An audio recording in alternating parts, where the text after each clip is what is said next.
La situation des marques automobiles est en constante évolution et plusieurs facteurs influencent la pérennité de certaines marques, comme la transition vers l'électrique, la rationalisation des gammes de produits, les fusions et acquisitions et les ajustements aux nouvelles normes économiques et écologiques. Voici un aperçu plus détaillé des marques qui pourraient rencontrer des difficultés ou disparaître d'ici 2025. Fondée en 1862 en Allemagne, Opel est l'une des plus anciennes marques automobiles d'Europe. Elle a longtemps été un acteur majeur sur le marché européen, offrant des voitures accessibles et innovantes. Opel a été achetée par General Motors en 1929, avant d'être acquise par PSA Peugeot Citroën en 2017 et fait désormais partie de Stellantis depuis 2021.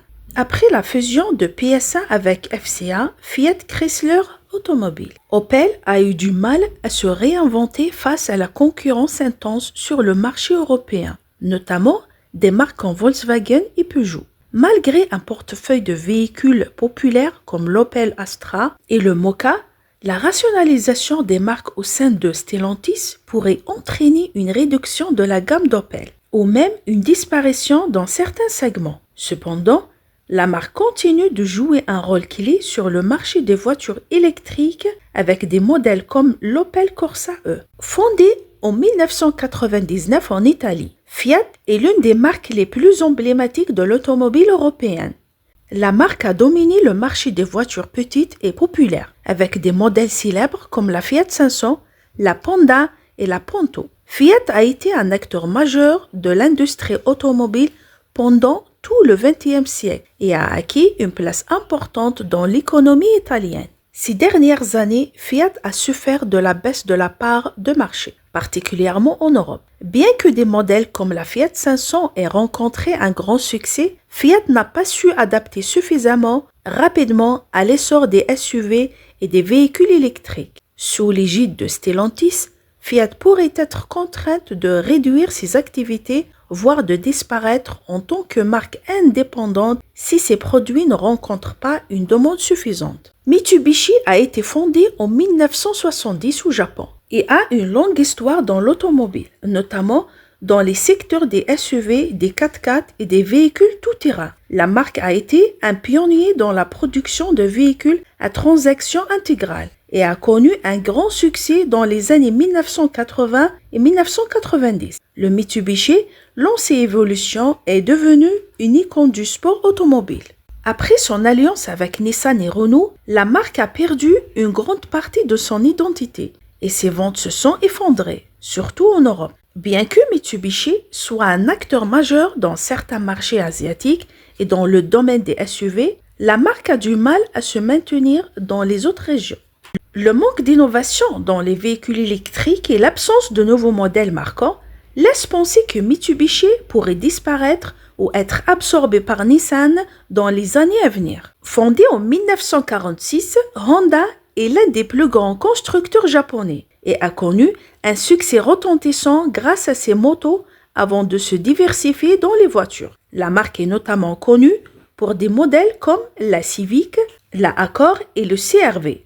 Honda a aussi été un pionnier en matière de technologie verte, avec le lancement de la première voiture hybride, la Honda Insight, dans les années 1990. Bien que Honda ait une forte réputation pour la qualité et la fiabilité de ses véhicules, la marque rencontre des difficultés pour s'adapter aux nouvelles normes écologiques et à la transition vers l'électrique. Si la marque ne parvient pas à accélérer ses efforts dans ce domaine, elle pourrait perdre de la compétitivité. Cependant, Honda a annoncé son intention de se concentrer davantage sur les véhicules électriques et pourrait réussir à se réinventer, à condition de suivre plus rapidement les évolutions du marché. Nissan, fondée en 1933 au Japon, est l'une des plus grandes marques automobiles mondiales. La marque est un acteur majeur dans les segments des voitures compactes, des SUV et des véhicules électriques avec des modèles populaires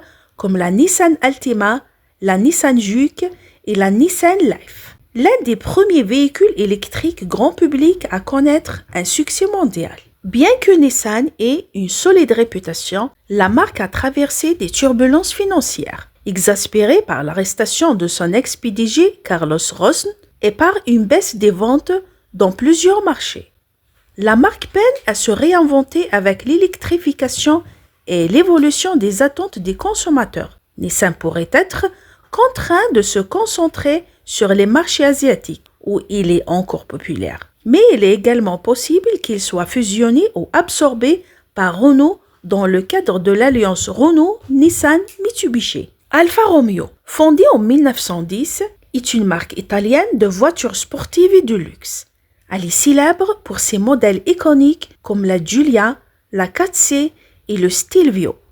Lancia, fondée en 1906, a été une marque pionnière en termes d'innovation et de design.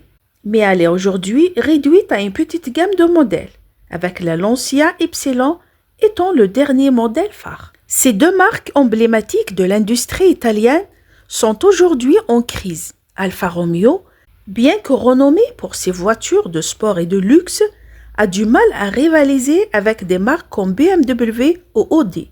Lancia, de son côté, est quasiment disparue en dehors de l'Italie et pourrait être intégrée dans un projet plus global de Stellantis pour rationaliser son portefeuille de marques. Ces marques pourraient être supprimées ou fusionnées avec d'autres pour réduire les coûts et mieux répondre aux attentes du marché.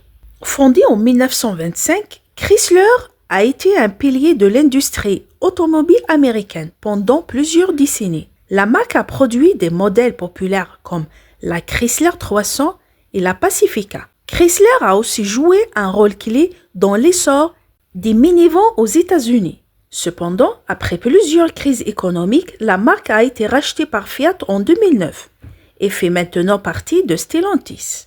Chrysler a une présence limitée sur le marché actuel, principalement concentrée sur des segments en déclin, comme les grandes berlines et les monospaces. Dans le cadre de Stellantis, Chrysler pourrait être mise de côté au profit de marques plus populaires comme Jeep ou Dodge, qui ont mieux répondu aux attentes des consommateurs américains.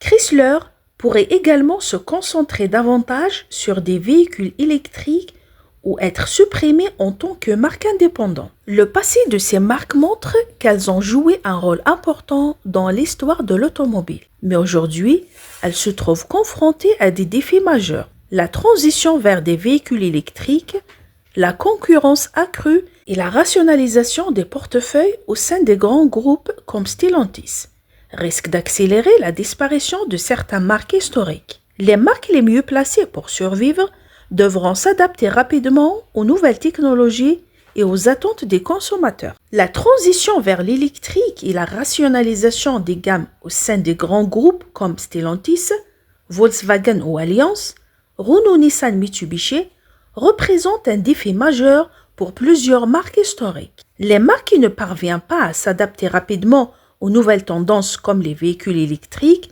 la conduite autonome ou les attentes des consommateurs en matière de connectivité risquent de disparaître ou d'être intégrées à d'autres structures. Toutefois, il est aussi possible que certaines marques subissent une transformation radicale avec des modèles électrifiés ou réorientés, plutôt qu'une disparition pure et simple.